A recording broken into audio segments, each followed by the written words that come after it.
ஒருவர் நோன்பு பிடிக்கிறது கடமை. நோயாளியாக இருந்தால் ஒரு கடமையா இல்லை.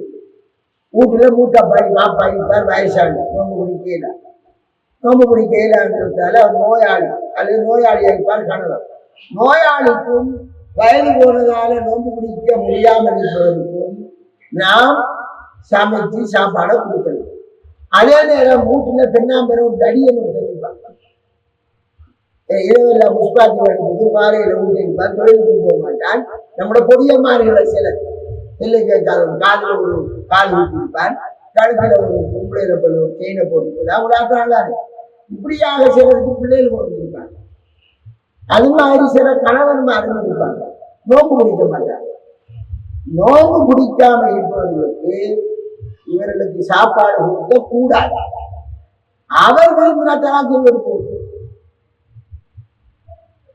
வழங்குதா? பாவம். நோம்பு என்பது முஸ்லிமினுடைய இஸ்லாத்தின் 50 கடமையில் ஒன்று.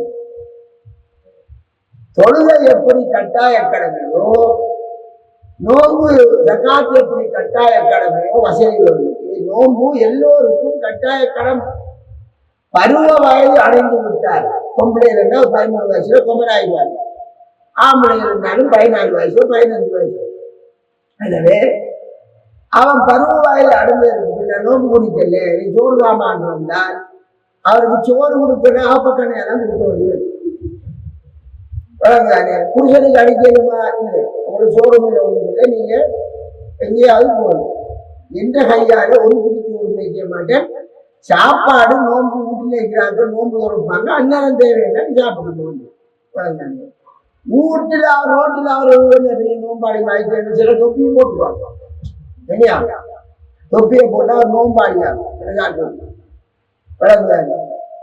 எனவேதான் குறிப்பா சாப்பாட்டு கடை ஒன்று. சாப்பாட்டு கடை ஊருக்குள்ள அந்த ஏரியாக்காரர்கள் தான் சாப்பிட்ற கடையா இருந்தார். ஒரு முஸ்லிம் ஏரியா, முஸ்லிம்கள் மட்டும்தான் அந்த ஏரியாவில் இருக்காங்க, அந்த ஏரியாக்காரர்கள் மட்டும்தான் சாப்பிடுவாங்கிறது இருந்தால் அப்படியான ஒரு சாப்பாட்டு கடையை திறந்து வைக்கவும் கூடாது. நிறைய பேர் நோம்பு பிடிக்காத முஸ்லீம்கள் இருக்காங்க.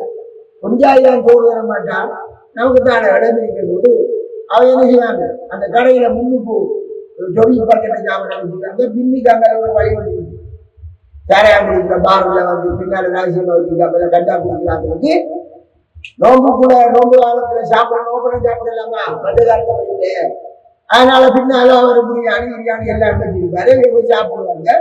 எனவே அந்த சாப்பாட்டு கடைகளும் இருக்கக்கூடாது.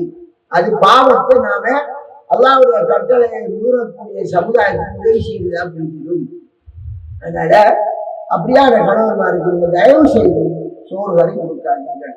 மட்டுமுள்ள உடம்புல நோயாளியாக இருக்கக்கூடியதா மூத்தவர்கள் வயதாளிகளாக இருக்கிறார்கள், அவர்கள் நோய்கள் பிடிக்காவிட்டால் அவர்களுக்கு உணவு கொடுப்பது இது வரை குற்றம்.